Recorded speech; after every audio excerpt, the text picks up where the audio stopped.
Welcome back to Week 8 of the North American LCS. We're going to check in on the conversation going over on Twitter.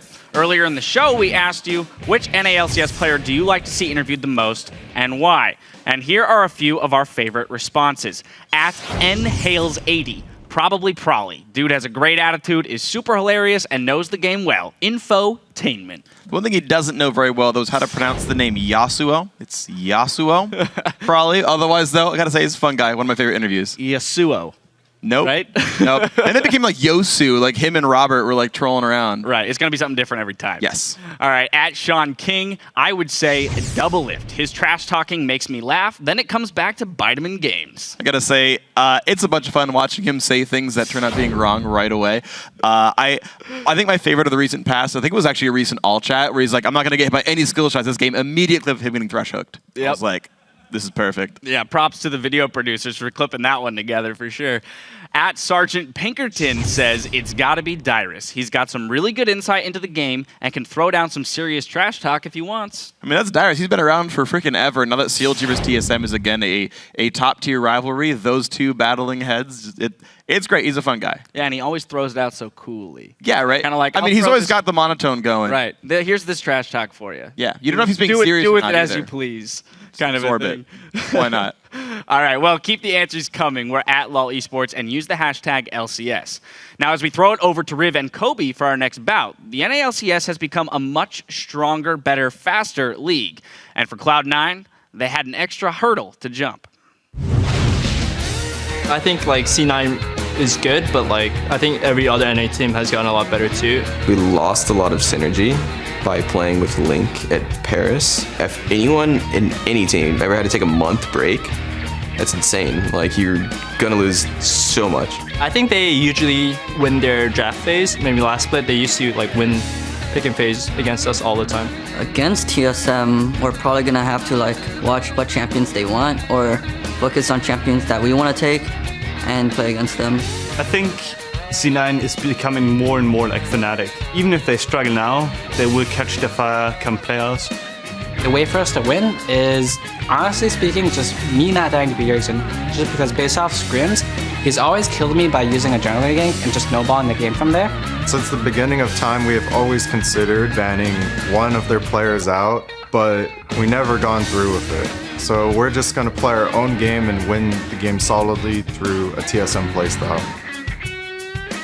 We'll see what both teams have for each other as we are back and ready to get into the action. I want to welcome Sam, Kobe, don't call me Kobe, Hartman, Kensler, 24, to the caster desk for our next few matches. I like being called Kobe. All right, Kobe. Fine, we'll stick with it. We are heading into our next game, however. That is Cloud9 versus Team Solo Mid. Yeah, it is always exciting when these two teams face off. For Cloud9, they may not be out of the woods yet, but they are definitely looking like they have reignited some of their vaunted team synergy. Yeah. Yesterday, High attributed this to a shift in the meta that favors the way that the team plays, and as well, the champions that they prefer to use. For example, the AP damage champions that Balls plays so well are making a return in the top lane, and he's getting more of the 1v1 matchups that allow him to assert his dominance in that lane. Right. Also, Meteos had a great game getting early vision control and helping High get first blood, using that Nunu very effectively.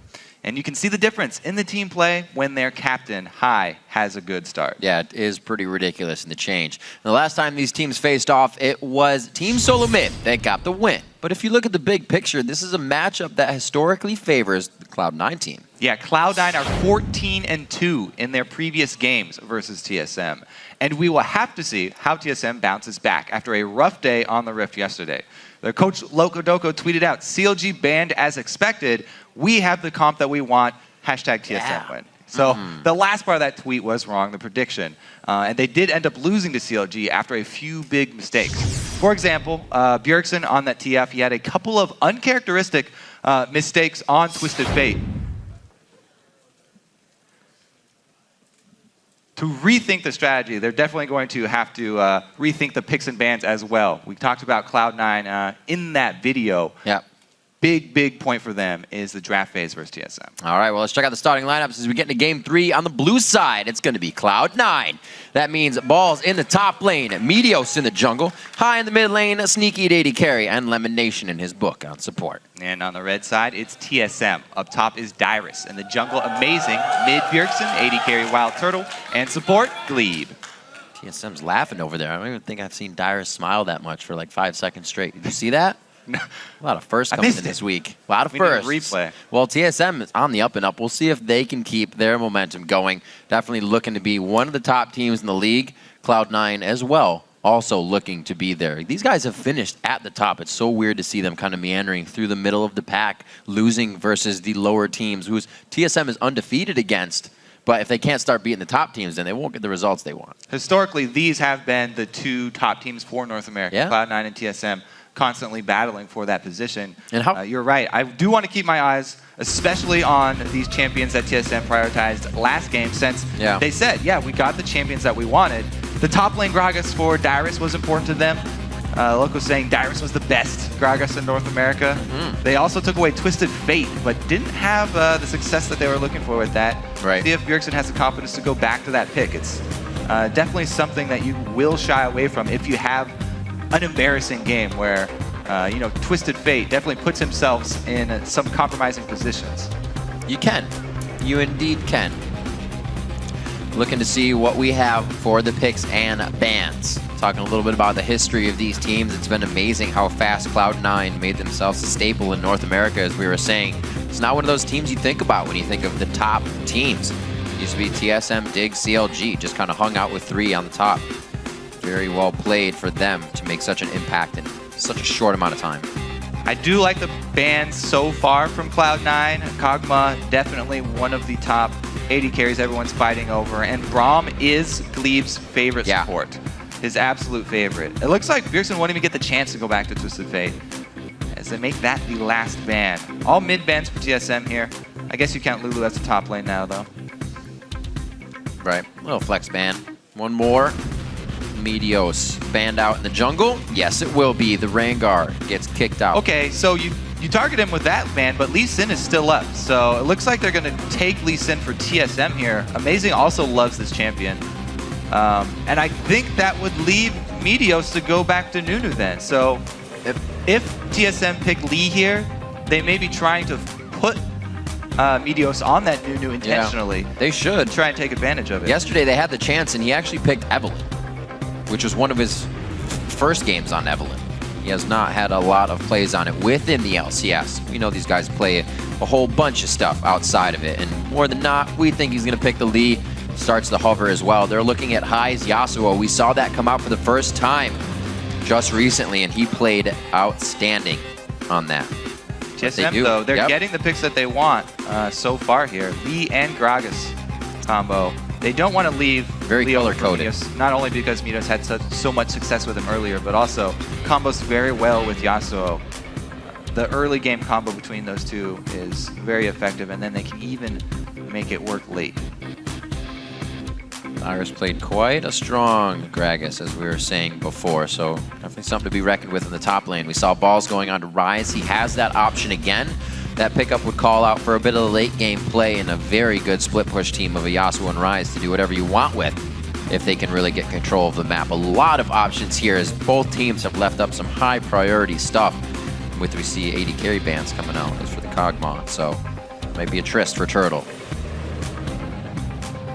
That's what they prioritized last time, and they said they got everything they wanted. So round 2 here, looks like they will just go back to the same strategy that they used last time. Tristana, by the way, has not only been showing her late game prowess, a lot of these games, bullying early, but she's not really, the consensus among the 80 players right now, she's not really supposed to be able to bully that hard early. We'll see if Turtle can actually pull that off against Lucian.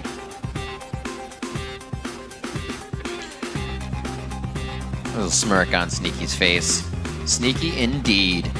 Saw some Varus over an OGM played by Def, but not to the greatest extent. We're going to see the switch around. Balls back onto Mundo, where he can be a menace. And Meteos is going to take Elise. She actually goes 5th pick blue side. all the way through. So he doesn't opt for the Nunu once again. Right. And also, Meteos has been also a fan of the offensive builds for Elise lately with all the changes in 4.11. So he'll probably go a similar build to Dexter this time around. But yeah, the Mundo as well by Cloud9 being picked up into the percentage damage of Gragas and the health cutting of Tristana here. So TSM already have some pretty good answers. We'll see if Mundo can actually get time to scale up though, because Mundo is a pretty easy dive early on, and Lee Sin is one of the best junglers at making that happen. So Cloud9 are going to know, if especially it's a 1v1 situation, that Mundo will be a target for TSM early. Maybe they can use that, leverage it to their advantage, and go for some stuff on the bottom side of the map, like Dragon, as we've seen earlier today. Syndra pickup coming in for Bjergsen. Definitely kind of a tell that he wants to dominate his lane. We can say that for him, but we see other players play it, and they play it for safety to, win their lane, but they come out at even CS. It's different. He'll put a different play style on it, and we'll be looking for that. Let's see where the fan vote stands over at LOLesports.com. Currently, TSM leads Cloud9 with a 56% of the vote. That's going to change. Yeah, that's not written in stone, so keep updating your vote by tweeting either #C9win or TSMwin. And make sure to add in the @LOL Esports, or else we won't be able to find it. See what happens. We're going to get back into Locked In for the Champion Select. Team Solo Mid really wants to get this win, but hell, so does Cloud9. Looking at the brackets right now with LMQ and CLG so far near the top. Dignitas pulling out, or not able to pull out a win for themselves, I should say there. So having a little bit of a crutch coming in on week 8. A lot of the teams will, if they lose games now, I feel like it's going to be a slump that sticks. EG's feeling that already. They stopped the streak a bit for themselves. But it's going to be very hard if you start finding that you can't correct your wrong situations and your wrongdoings here in the later part of the split. Every team's been playing with each other for a long time now. You get situations like Gleeb coming to get together better with Team Solo Mid. Even Cloud9 had to go through a bit of that turmoil when High was out for his situation. Now they're back in action, and we're seeing that top-tier play come from these teams. Yeah, they have been looking much better recently. And Gleeb finding his way into the LCS. A lot of members, actually, from that team, actually all kind of like brother blood. There. The only ones left out, Bishu and Yuzuki. Yeah. Left on the sidelines to cheer on their brethren. It's funny how a lot of these challenger teams, even if the really good challenger teams get kicked out and they don't make it into the LCS, they break up and some of the players still find their way in, because all of the LCS teams, with it being this close, they're very willing to make roster swaps if they see some young talent in the Challenger League. Yeah. And it's interesting, too, because once you get those guys, you don't know if they're capped out, if you're seeing their skill, or if being with your team with that coordination, a better leadership is going to make them even better. Look what LemonNation has done to 80 carries as he goes through the league. How many have become top-tier 80 carries? And that's what they're going to get out of these challenger guys. Look what Altec's doing now that he has a team that he can play with, putting up double digits almost every single game. Yeah, it definitely does take some time once you pick someone with raw mechanical abilities from the Challenger League to bring them in and verse them in this LCS strategy that is constantly changing. It's a bit different. We don't hear the players kind of say too much that the fans get to them. They always say the fans will be kind of the drive they use to keep going. And they know they're behind them cheering with the signs. Usually they won't tell you that, that makes me nervous. This is my crutch. Lately, we've had more teams on the analyst desk kind of telling us, this is, the reason we're making this mistake. Link recently kind of admitting that CLG is having problems. They've identified them, but they're not able to correct. That doesn't put your team on the wayside for everybody else to beat.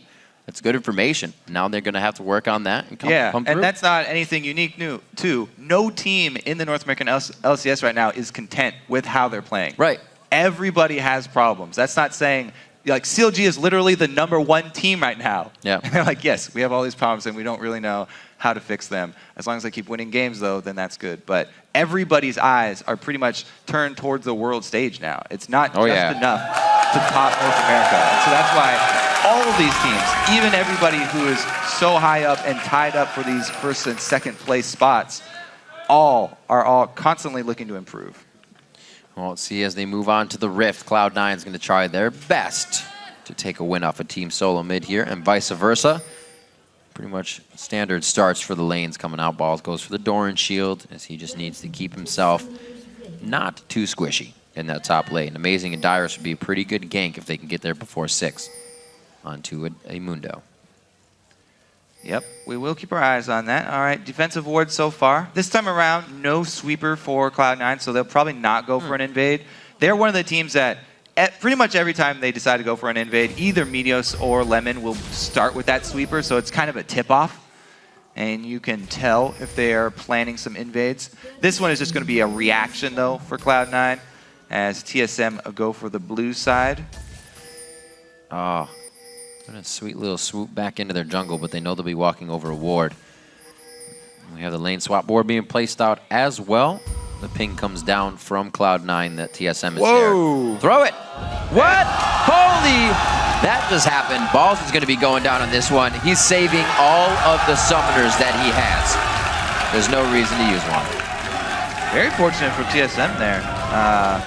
Gold for first blood was boosted up, so that is... I'm not sure how Amazing missed out on that. That is significant now. Unfortunate. I mean... it doesn't hurt. It doesn't add any extra gold, and it's really a chump change if you get, like, the 4th assist little split on the tiny... Oh, you dropped a quarter? Let me get that. There you go. So 500 gold, that'll help really spread out across the lanes, but that's a pink ward already in the bottom lane. That's huge for WildTurtle and Gleeb here. Meteos still getting himself into a tight situation there, getting what he wants out of it, though. Let's see if they can actually pull off a 3 buff here for Cloud9, because, yeah, they lost out on first blood, but if Meteos is bold enough to go check his blue side, then they might be able to stop Amazing. Well, he should go, yeah. Looks like he's not that bold, though, because it'd be so dangerous for Cloud9, for Meteos, to go over to his blue side. He knows TSM invaded that side. They had complete vision control of it. He has no idea if Amazing started there anyway, so Meteos going with a high percentage, safer route here and just sticking to his own side, what he knows is safe. One of these days, they're going to go high risk and somebody's just going to stick them. They're not going to get away with it. Well, I think the biggest risk here is actually Amazing can hit level 3 on Cloud9's side of the jungle, and that would put him in position for an early Mundo kill. Dyrus bullying already with that Gragas, easily controlling that top lane in the 1 versus 1.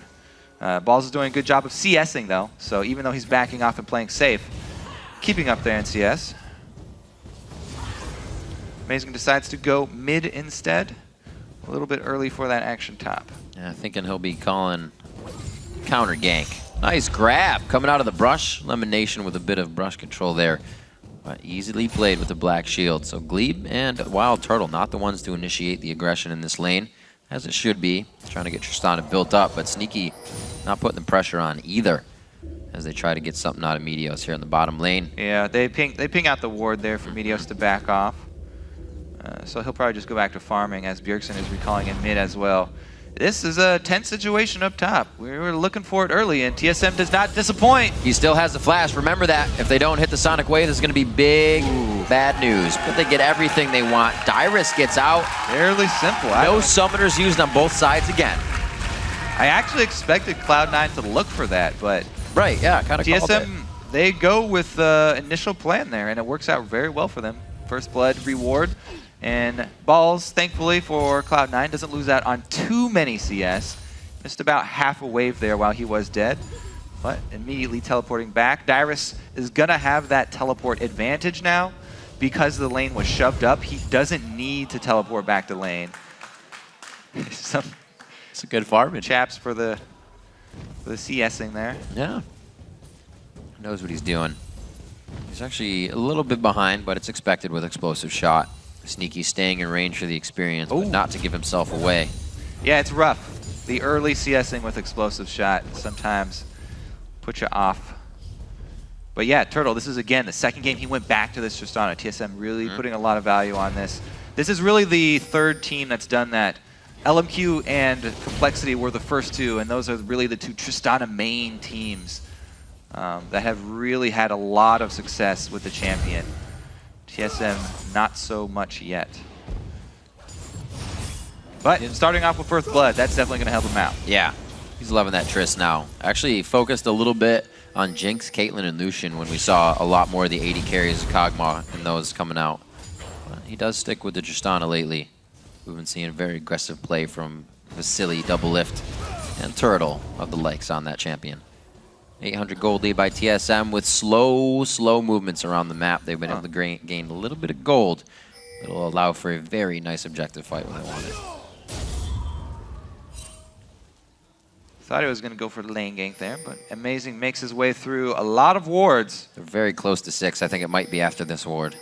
So the reason that a lot of people place pink wards so far in their own jungle this early on is because those are very easy to defend. And you can see, even though Amazing found it, way too dangerous for him to try and kill that ward this early on. Ooh, point blank dodge from Bjergsen, and High is not 6 yet. Nope, he's only even got if he 2 that spheres. Looking for another one. That flow was down. He would not be grabbing the shield up. But Bjergsen waits. Very patient play from him, knowing he's got a little bit of the upper hand here. 46 to 41, so he's not completely punishing his lane, as we kind of called out to watch for, but there's no real need to. He can play it safe and get the win later. See, Amazing's doing a lot of walking, but he's not killing jungle camps on the way, whereas Meteos is hard farming this jungle. CS. And Meteos has been able to complete his Spirit Stone very early to help him sustain in his hard farming path. So he's coming out much stronger here in the mid game than Amazing, even though Amazing with that Lee Sin making the strong look top and getting that gank down. Meteos is keeping right up there with the straight up farm. I love the gank from Amazing walking through Tribush. Balls hit 6 and he says, forget about it. I'll just go down. Yeah, I mean, that's a gank you can still pull off, too. Yeah. Because Mundo, when he pops his ulti, it actually does damage initially, taking him lower. So if you have an execute, cost of health. If you have an execute with you, it can actually be to your benefit to go for it. However, no ignite means that can easily get out of hand, and you can make a pretty big blunder up there, and it'll make you look very bad if you're not able to finish him off. Also something we'll watch for later, Bjergsen is the only one with that ignite and exhaust from Gleeb for Yasuo, so the fight could become quite chaotic. Mid lane, Amazing trying to get some pressure on. He is 5 still to the 6 over on the side of Meteos. Not that there's a huge pull in damage there, but he does get his Dragon's Kick finally. Yeah. And pretty much the thing keeping him in the game. Whoa, going for the blue steal here, second time around. No deep wards, but it looks like he will get it. Now Meteos, since his first blue was actually the TSM blue, he may very well go for that answer and steal as well. Preemptive ward from Balls. He placed that ward, by the way, last time he used his ulti. But I don't know if there's enough to run. Still cornered, no time. Oh, the safeguard dodging the initial attack of the briefcase. There's no slow. He's trying to play a ring around the turret. I don't know if it's going to work. Both of them have the gap closers, or rather dashes, to get out of the situation of danger. Yeah. And even though everybody expected this focus top, the first time around, Cloud9 were too low level to answer with the dragon. This time, they do get it. However, TSM, very aware of the trade, take down the turret. So, overall, pretty big win for TSM with this focus up top. They've been able to pull this off much more effectively than the last game. Very nicely done. A lot of focus, again, put on this Gragas for Dyrus. We'll have to see if he can come out big in the late game. Looks like he is going to start with a bit of an ability power build, but we saw Gragas yesterday kind of throwing the tank in early and some going for the full AP. Yeah, I'm definitely a fan of the Rod of Ages into Lichbane, but we'll see what Dyrus opts with. He's been going a little bit more tanky than that. I think Morello Namicon was the second one last time. Right, yep. Both AD carries, speaking of itemization, are going to go for early Infinity Edges. And that will mean when they complete those items, it will actually be Lucian who's a bit stronger, because the flat attack damage from the Infinity Edge parts actually help him out a lot. Being able to throw out all those spells. Because his spells, scale with attack damage. Whereas Trist, she's really looking for the late game. She has that mid-game sort of trough that she has to wade her way through. And seeing WildTurtle, I think, might be the first one, whether it was a Blade of the Rune King or not, but usually we see the Tristana going the static Shiv first. Quick little burst in lane, you're pushing anyways, and you control that. A lot of people liking that one. Static Shiv definitely does help you get through that little mid-game dip. See how it works out here, though. Sneaky doing a good job harassing with his. Nice piercing lights right through. It always feels good as a Lucian when you can catch both the support and the AD carry kind of waltzing around each other in a double piercing light. Meteos trying to force this. Sneaky kind of giving it away here with the positioning. Getting really far up there. Should be a tell for TSM, and they start playing defensively, yeah. Look at that. Sneaky puts the early Ardent Blaze on. If you were to culling, they'd be in range for the Repel and Meteos. Trying to plan everything as it comes. They're still going to go for it, though, as Meteos has not been seen yet. That ward was just enough Tribush, though. Yeah, good warding from TSM and good defensive play from the bottom lane. Wasting a lot of Meteos' time. More to the top, though. Look at Amazing and Dyrus. They're being buddies here as they go through the jungle. WildTurtle and Gleeb grabbing what they can as the lane is a little too pushed for them, and this is going to be a full roam from Team Solo Mid. The flash onto High. He tries to go in for the initiation. It actually looked like he ulted, but that was Dyrus serving him up for death. He gets out alive. Now they've got him cornered, but High took so much damage in that dive that they don't even get anything out of it. I mean, it looked cool. He might have missed a wind wall. I didn't see a wind wall come out during that exchange. He was getting thrown around too much. He thought he actually had the initiation with his last Q. He's going to be forced to back. Ball's now called down from the top. He's going to try to guard this mid lane, but they just waltz right up to it. TSM gaining a little bit of map pressure here all around. I mean, the top focus for TSM is huge for them so far. Executed very well so far. Answer back. Bottom lane's been trying to answer back, but it's been up to just Sneaky and Lemon because Meteos cannot find a way in.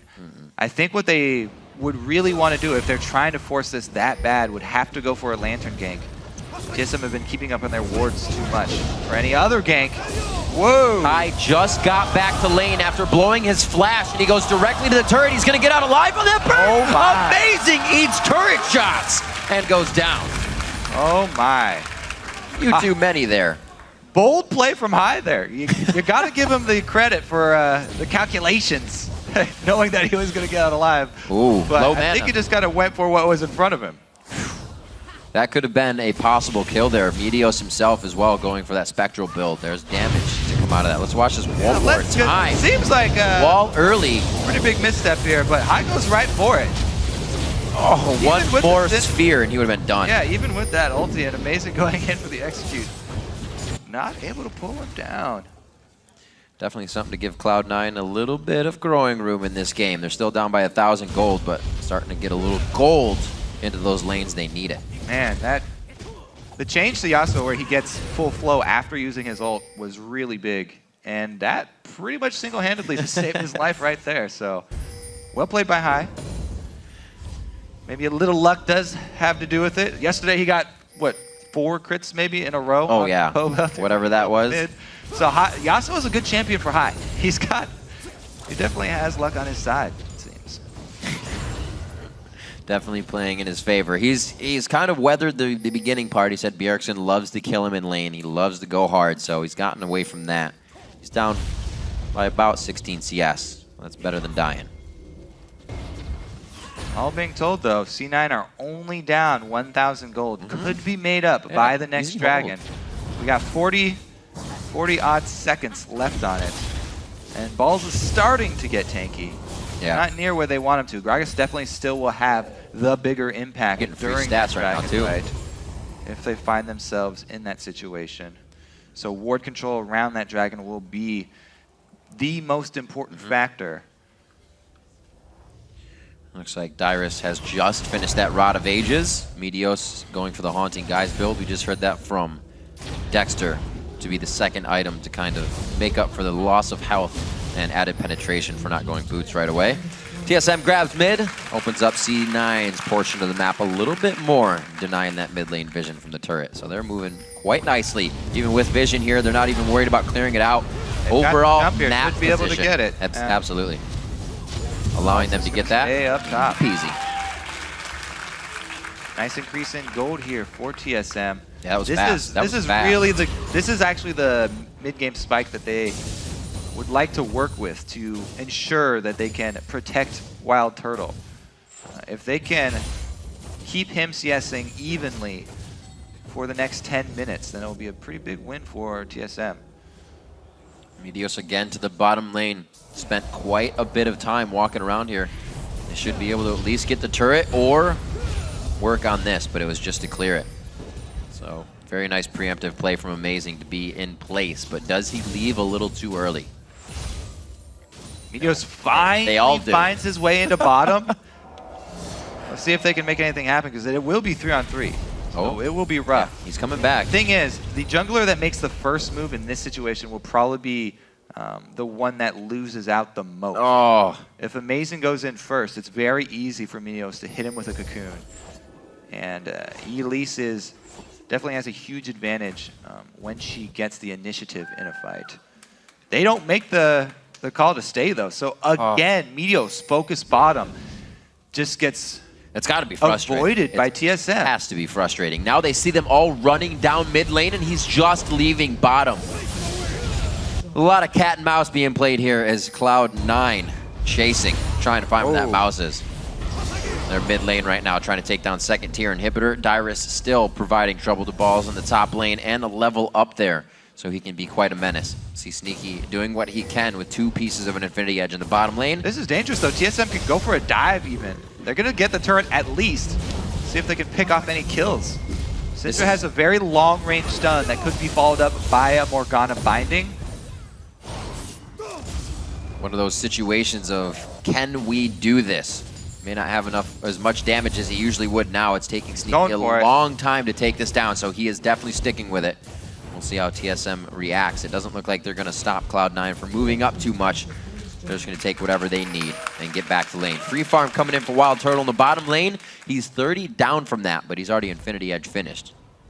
Yep, he's got the Infinity Edge. So from now on, the trough goes right back the other direction. He's going to start climbing up in power. As soon as he can start adding in the crit and its attack speed, WildTurtle will get very strong, and he'll be able to take down Balls too. Yeah. Even though Mundo scales very well into being a late game tank, he's built magic resistance going against Dyrus, so he doesn't have a lot of armor, and Turtle will be able to use that explosive shot active to cut through his ultimate. So Cloud9 definitely feeling the pressure right now. Okay, Gleeb coming in here as well. Loving to pull out the ability power on his champions when he can help the team do damage. He's already got a Seeker's Arm Guard to start staying safe. Doesn't want to get canceled out by Hyde when he's trying to make some Soul Shackle plays. Doesn't really help if you're dead. No, sir. All right, so Cloud9, they switch Hyde down to the bottom lane to split push now that there are no turrets. Yeah, these are the options we were talking about. He gets one wave pushing their way, but this force from TSM just draws way too much pressure around Baron. They've got so much ward coverage over the Baron.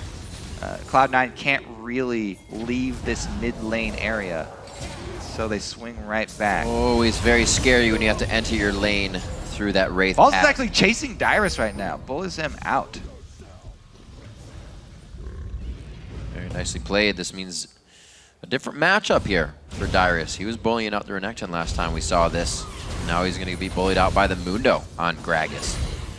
3 pink wards down around Baron coming in for Team Solo Mid. I think they want coverage there. Yeah, I think they they definitely don't want to give up this mid turret. 300 That would open up a lot of room for C9.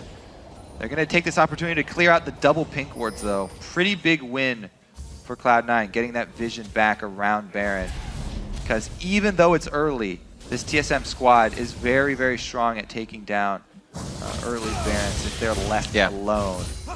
It looks like, by the way, Balls with this build here might be looking to pick up a Thornmail early against Tristana, because if Triss goes Infinity Edge into Phantom Dancer, as a lot of them do, without getting some lifesteal in there, a early Warmogs plus Thornmail is actually an effective way to tank her. The Balls can just run into the middle of the team fight. Right now, he seems pretty safe if he takes the Syndra ult. He can get himself in the middle. Balls will be able to teleport, pretty much keep everyone alive, absorbing everything, or so he hopes. Dragon in 45 seconds. TSM getting all their waves pushed right now. But like we said, Cloud9 kind of working that double split push that they have a chance to do and make sure they have the map pressure. Yeah, and once we do get Cloud9 to that next team fight, if we do see something at this next Dragon, remember, it is going to be a lot up to High to create his own knockups because Thresh is hard-pressed to land those for him. Yeah. The Flay is much easier than the Hook to land, but that would mean Lemon would have to get into close quarters, into a dangerous spot. So maybe Lemon will be able to land.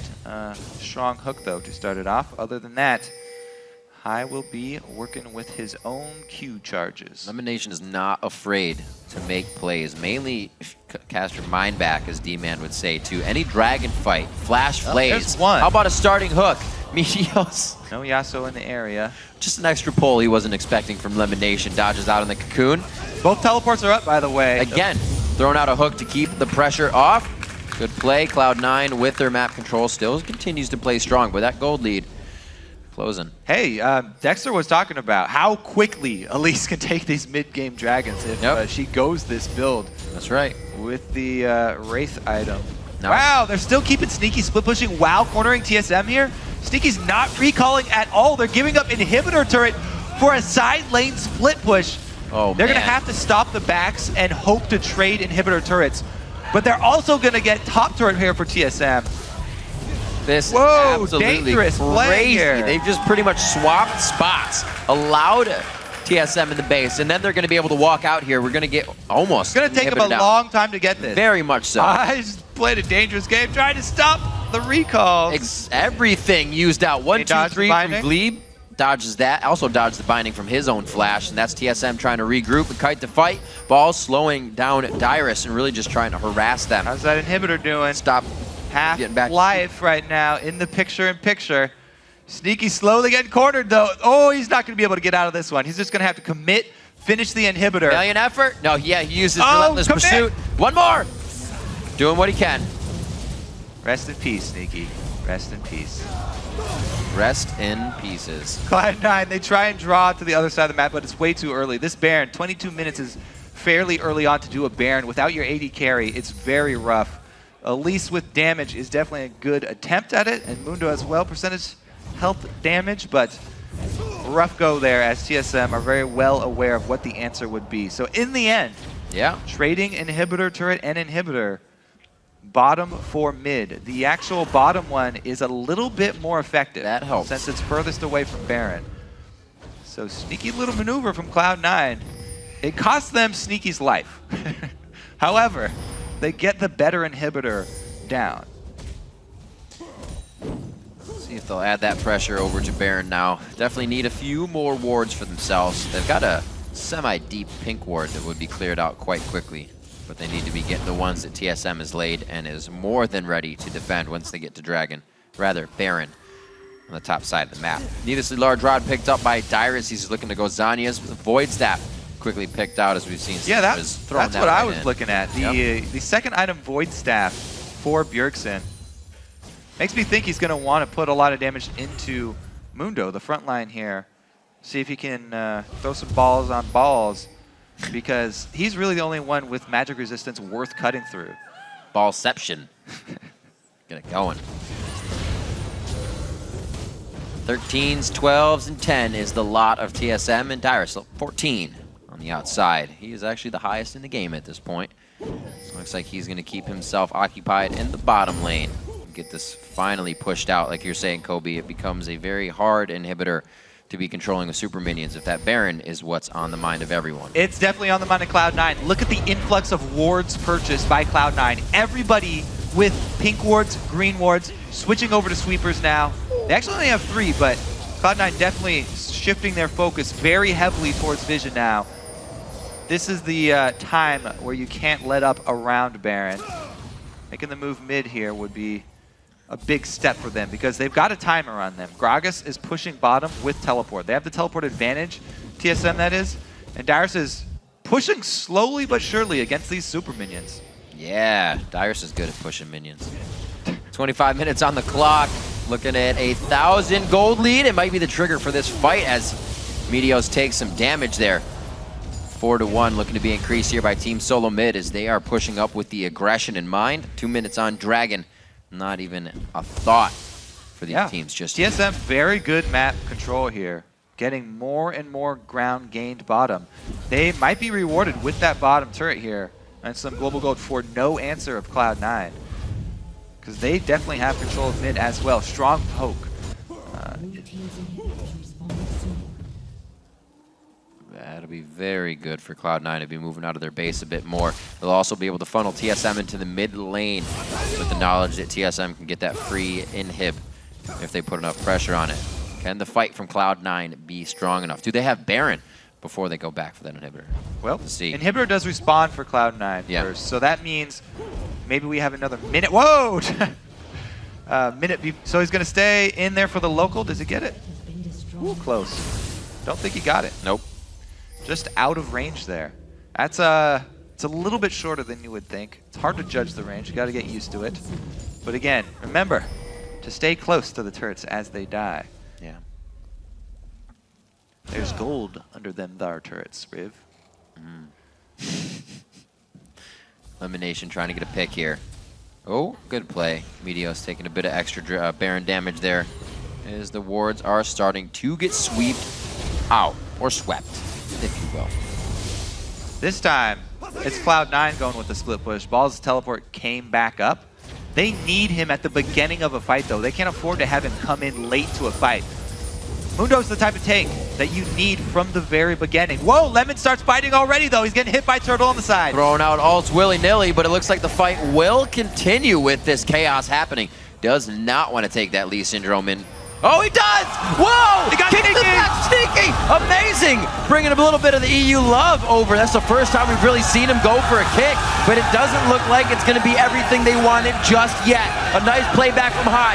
Yeah, Turtle's going to be able to get that one, and the Wolves give him a little bit of help here. LemonNation being pushed around by Dyrus, and Sneaky finds himself on the wrong end of Amazing's foot. Yeah, he does survive the fight, but they get all three main members. No jungler, no solo laners. That means a Baron for TSM.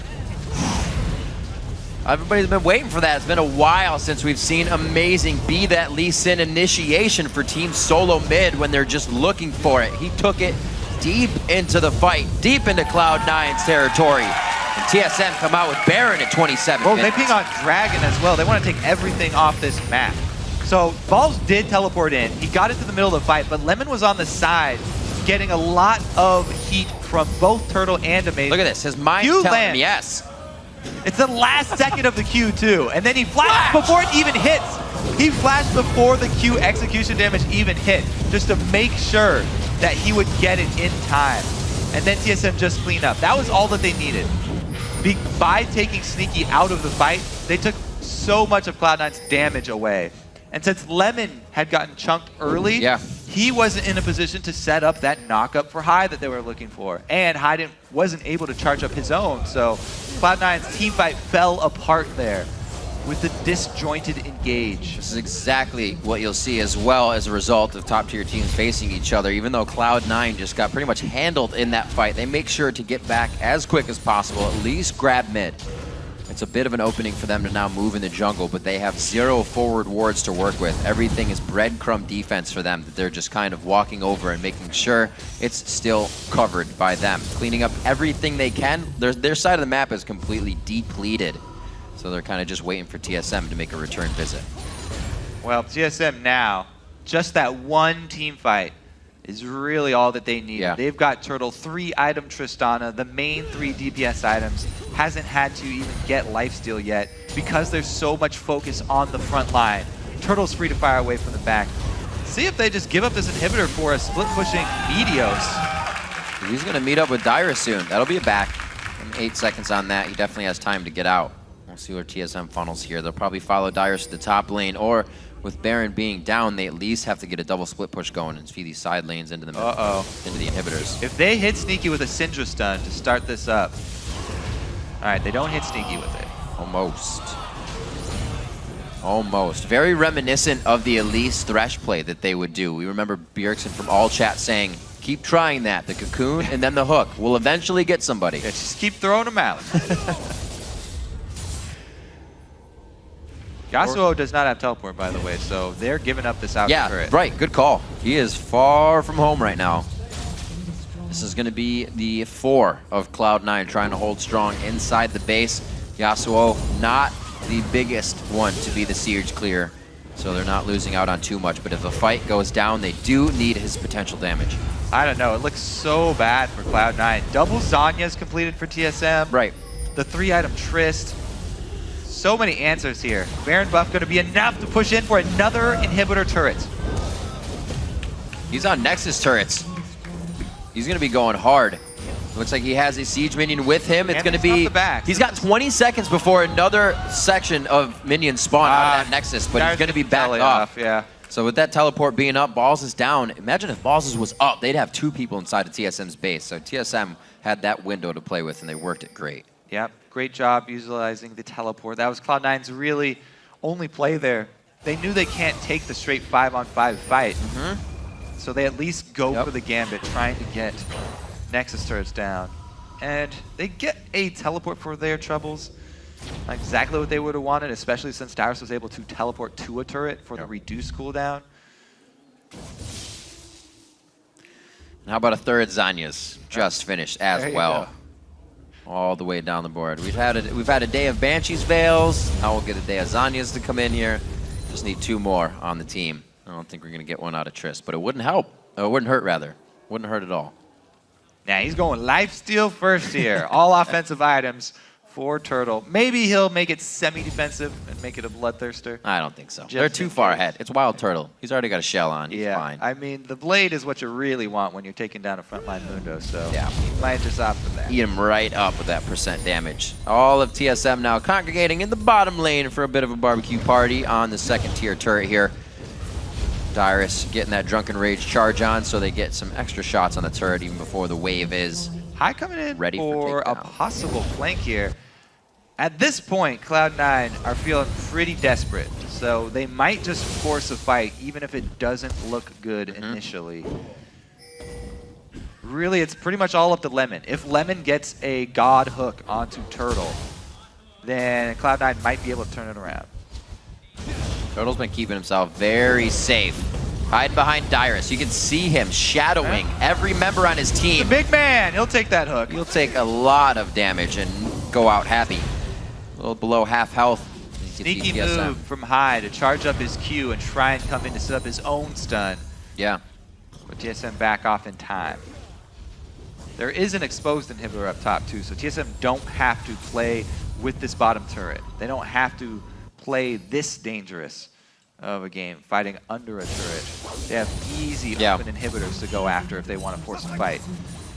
Looks like they're going to go ahead and back. Dyrus' TP is also down, so they want to get this cleared up, and then they can spread Cloud9 thin. Once they get back up to the inhibitors, it's going to be, like you said, an easy push through to that top. See what they can do if they even need to go for the bottom inhibitor. You have a minute on the Baron.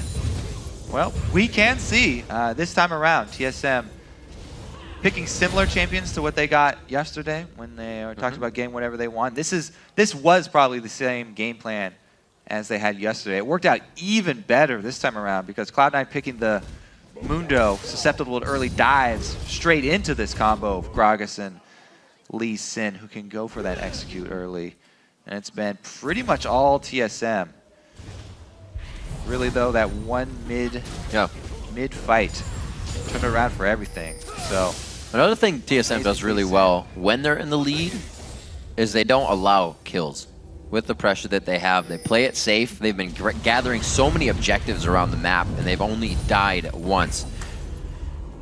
Yeah, Dyrus talked about he felt a little bad that TSM was playing kind of slow recently. And, you know, that's how you find consistency against the lower teams in the LCS. Yeah. However, this game, with that lead, you're right, they have been playing it a little bit slower as well. But man, do they have a good handle on it. Complete ward coverage around Baron for Baron attempt number 2. They will force the face check into Syndra. That's never something you want to do. But Balls is definitely the man to do it. How do you coordinate around 3 Zanyas? The focus for Cloud9 in this fight is imperative right now.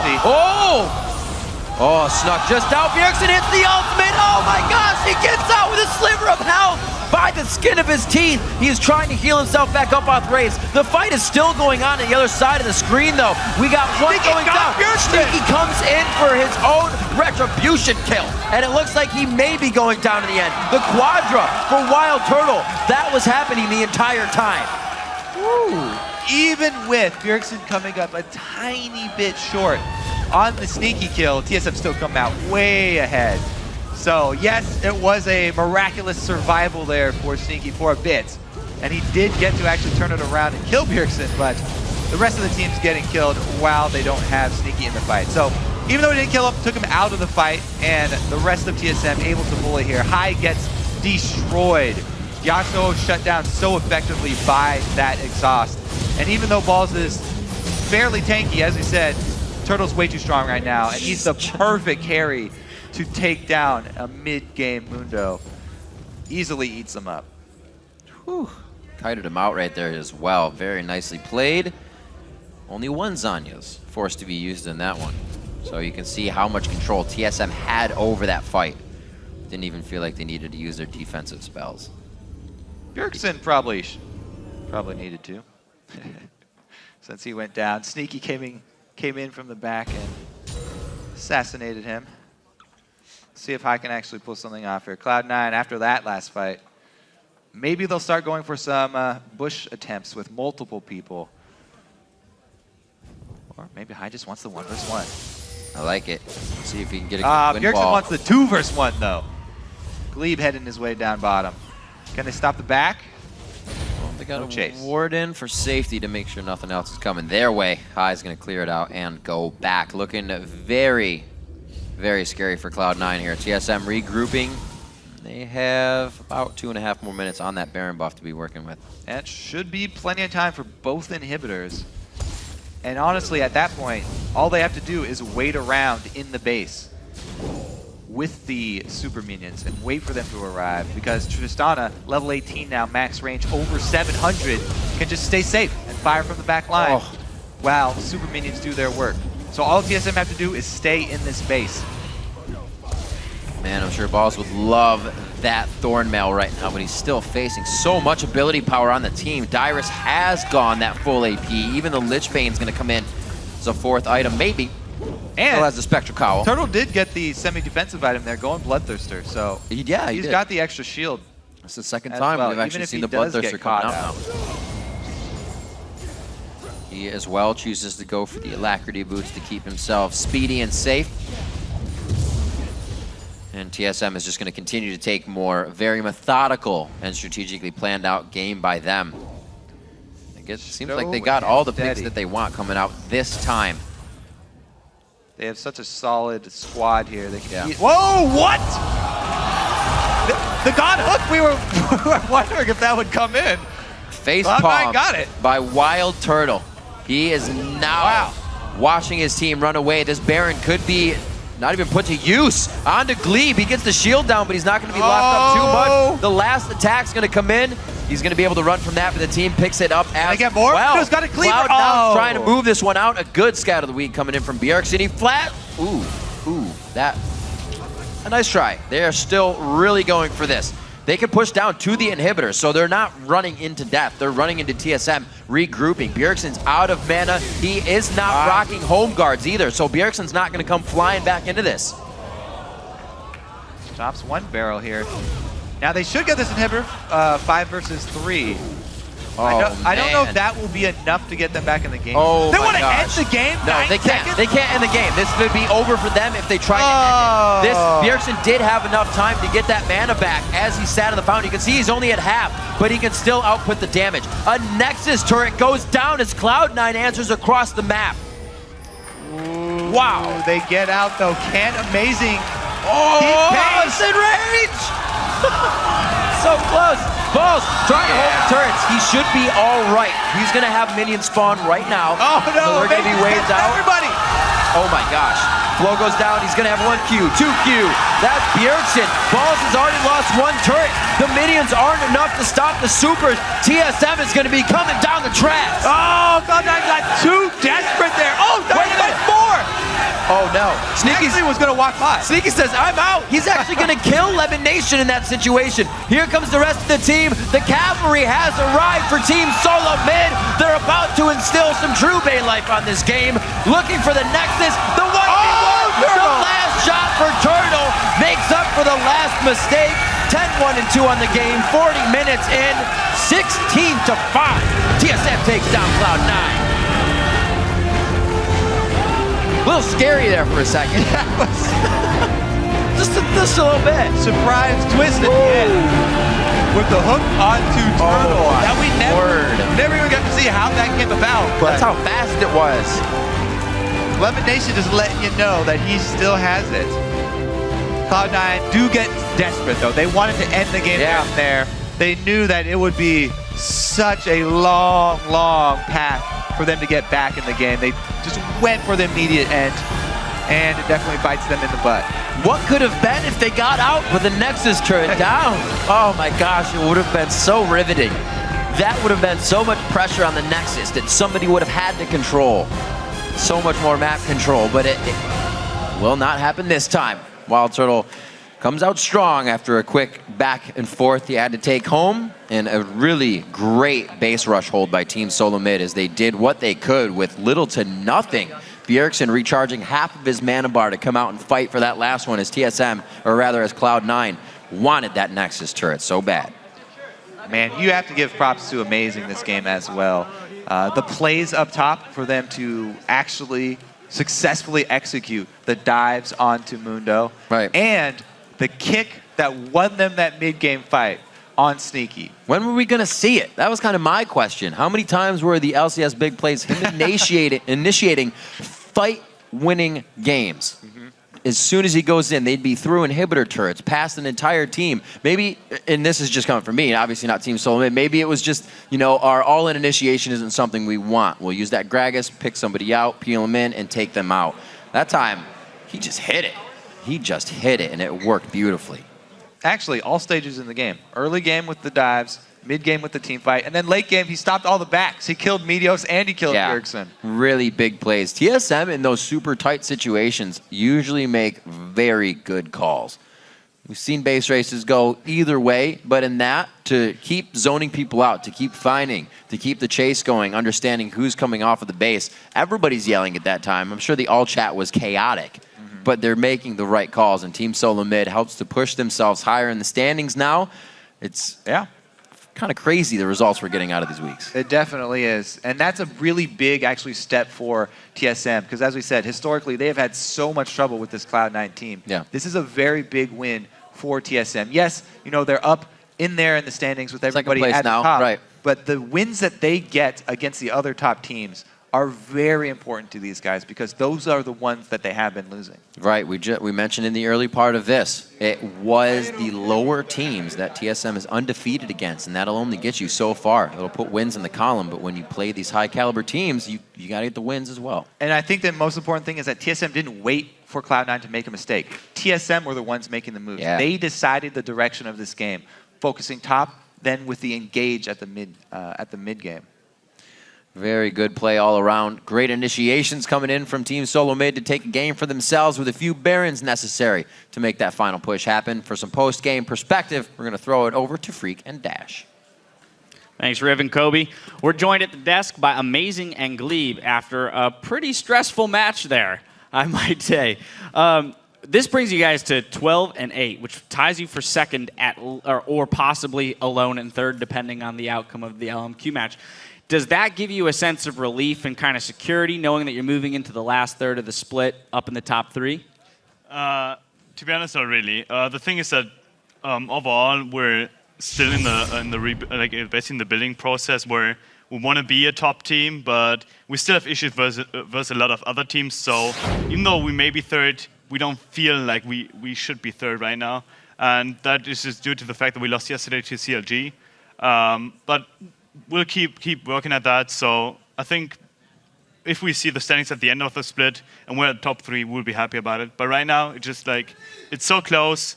We can't really be thinking about that kind of stuff. So we just got to come in to next week's and just like play our game. Well, you actually mentioned battling CLG yesterday. the old school and the oldest school, actually, League of Legends rivalry is CLG TSM. I know you guys are the new people on TSM, so does the rivalry feel the same to you guys? Like, it must be one you guys like had to watch sort of as non-pro league players as well. Yeah, I feel like the rivalry still exists even for us. Although we haven't been playing versus them a long time, like other members of TSM, Dyrus, we still know about the whole rivalry, and like as fans before, we would always watch it. So it's still really big when we play CLG. We want to like, do our best to make sure we can win. I mean, like for every team, but especially with CLG because of the rivalry between us. And it seems you guys like play it really close, honestly. As you mentioned, you're sort of still building up. Seems like a lot of teams are building up this split, and no one feels 100% confident in their own team. Is that fortunate for you guys, then, that everyone else is rebuilding as well, that you're able to hold up, or do you think that you're kind of still this incredibly strong team, and that the rosters that have stuck together, like C9, like you're still holding edges over them as well? It depends. I think that like. A lot of teams that are like Dignitas who came in with 2 new members, CLG who came in with like Seraph, like they're all still in the building process, but so it kind of actually more or less concerns me that we can't really beat them, because I think like our team just has something in them that we didn't really bring out yet, and like we're okay right now in the standings, so like, I don't know, there's still a lot to do for us, and therefore, it actually kind of concerns, because I think that some teams actually reached their limit already, and we didn't. That's a good thing for you guys, and you've got all this room to grow. Just you get more time, you'll be better and better and better every week. Yep. Do you know what the plan is then to keep improving? Like, do you have a game plan? Like, okay, this week we're going to focus on this skill and grow it out of our players? I don't think we focus too much on one individual skill, but just keeping a really strict like practice regimen and making sure we're playing a lot. Keeping focus high in scrims too, I think is really important for us, because when you're scrimming long hours every single day, sometimes towards the end of the day, I think the scrims can become less productive, but making sure everyone just gives their all, is like well rested, and they're able to focus all the time helps a lot, because that way when we're scrimming, we'll be able to like just get the most out of it. I want to ask one more follow-up question on the idea of change and adaptation and things like this directed at you, Amazing. With the 411 jungle patches specifically, we've already asked this question to a couple other teams. How do you balance growth as a team and then growth individually while the game itself is changing, right? Which one takes precedence? Like with new changes and something like that coming in, like first of all, the individuals have to come in and like play the new patch and like really adapt to the stuff that came in new. So like first of all, in my opinion, in order to adapt to as a team to new changes and like become better as a team, you need to step up your individual play, and that comes into team play. If everyone thinks on a higher level, plays on a higher level, you will play on a higher level as a team. All right, we're going to pull up a replay real quick so we can get into the game, the actual game that we just watched. About 27 minutes. It's the mid-game team fight where you guys kind of really take control with a great kick by you, Amazing. So if you could go ahead and walk us through this one. So basically, I kind of want to have a flanking position, because we get flanked by bots too. C's behind us, so I'm just like trying to get to the left side, try to get behind them together with Turtle and try to flank with him. And then I get a kick onto Sneaky as he's out of position somewhat. It's basically like counter flanking, trying to adapt to the situation where bots TPs in and we have to adapt to the situation, and just trying to like do as much damage from the flank as we can do. And we hit a lot of spells. We put out our ultimates and really catch people off guard. So Gleeb, actually want to follow up. So after that replay, you guys pick up 3 kills. You've got control of the map. Mid-inhibitor turret's down. I know you're one of the voices on the team. What sort of decision-making then where you're like, we have to pick something right now to grab, some important objective? What goes through your mind as you decide, is it Baron, is it mid, is it another turret? When deciding between like different turrets, Baron, things like that, there's a lot to put into consideration. One thing if they have open inhibs though is that if we just get the Baron buff, once we back, we know we'll be stronger. So it's really easy for a Baroned up team to rush down an open inhib 5v5 because, you know, and with our team comp, we were stronger in 5v5 fights. Tristana had gotten enough items where she was putting out a lot more damage than Lucian. And if we played around Syndra and Tristana, we were just going to win the team fights. So going for Baron was pretty good like that. And then another thing we need to be wary of too, which actually happened in this game, is when we're getting objectives, we have to make sure the other team really can't get too much in response. A lot of times we actually did give up some towers and even I think the inhib at one point this game while we were getting objectives. So just making sure we know how many people we need to get something helps out a lot too. If we can do something with one less man, then maybe we could have defended the inhib or made sure that we didn't lose as many towers too. So when that situation presents itself, where you're taking an objective and in exchange you're watching your own inhib disappear, on a macro sense, who's making the decisions, one, on whether or not you're going to send somebody back and defend it, and then when that's happening, how much do you kind of have to rely on instinct or individual skill so that you can focus on the macro game? I think for the most part, Bjerg and Amazing make a lot of those decisions. They often have the final say on what we're going to do in game. And after that, it's just up to all the individual players to make sure they can like follow through those calls and then make them happen. So then, Amazing, then to follow up on that one, so then when you're one of the voices for endgame, how much is it you saying, okay, well, I can flank this lease, or like I can flank this fight here versus I need to watch all the minion waves, see which lanes we need to look at? Like, how do you balance playmaking in the now versus what's happening a minute from now? For me, it's just like when I'm basically trying to playmake and like try to play the macro game, I'm just trying to like call out, well, I can flank from here, but like also we have to consider these waves and stuff like that. So it's basically just like me taking a spectator perspective where I'm just like trying to like analyze the game from afar, and that's something that Bjergsen actually does better than me than I do. He's even better at that, and like he does the most of that kind of stuff where he balances out team fights and really positioning team fights with the macro game that is the wave positioning. All right, well, let's talk about some stressful shot calling as we bring up the last replay, which is the final. It's going to be kind of a long clip, right? They push into your base, you guys fight them back, and make your charge all the way down to there. So just kind of walk me through the high-level decision-making here that has to come with this kind of a fight. Okay, so at this point, we're looking at our death timers. We knew Turtle was coming up soon, so we knew as long as the other three survived, there was no way they'd be able to end the game. Our main goal was just to stall out and wait for Turtle, and while this was happening, we knew that we had mid and top inhib down, so the waves were pushing into their base, and the only thing going through our minds right now is to just chase them down and stop their recalls, because we have minions swarming into their base, and death timers are so long at this point that if we get a few kills, we can group up and just end the game, and we're able to find Meteos. I think a little bit down the lane, Bjergsen finds High, or I guess Amazing does. We get the kill on him, and after Meteos and High are dead, the whole team just rushes down mid, and we can end the game. And at that point, you know it's over. Yeah, we're still looking for stragglers too. I think Dyrus wants to chase down and make sure that as few people get to the base as possible. It just makes it easier to end the game that way. And finds Lemon. Lemon's too low, and Dyrus can just pick him off and then regroup with the rest of us. How surprising was it to you when they decided to push past the inhib and try and end that game?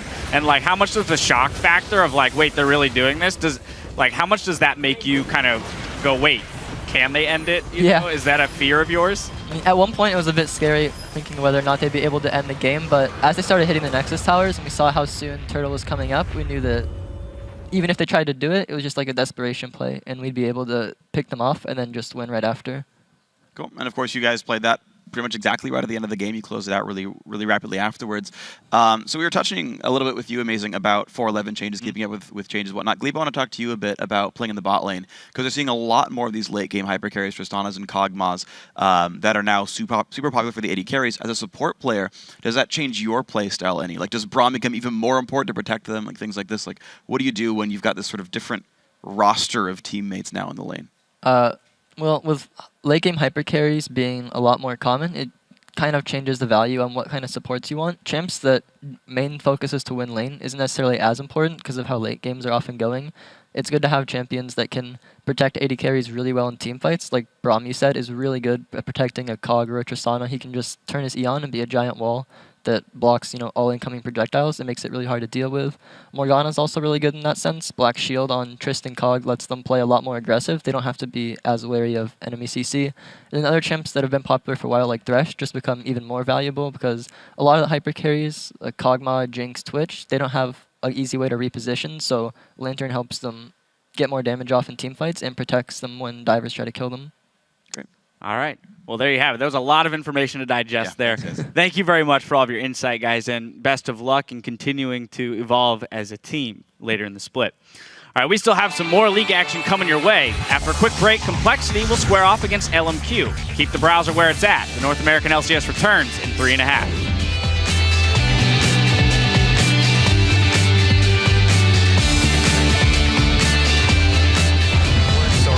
Is that how it goes? Heaven that we can't reach. If we're trying. Oh man. Have you guys considered going to American Idol and dropping out of League of Legends LCS? Whoa! I just got back to lane after blowing his flash, and he goes directly to the turret. He's gonna get out alive on that burn. Oh my! Amazing! Eats turret shots. Does not want to take that Lee syndrome in. Oh, he does! Whoa! He got sneaky! Amazing! Bringing a little bit of the EU love over. Oh, snuck just out. Bjergsen hits the ultimate. Oh my gosh! He gets out with a sliver of health by the skin of his teeth. He's trying to heal himself back up off Race. The fight is still going on the other side of the screen, though. We got one going down. Sneaky comes in for his own retribution kick.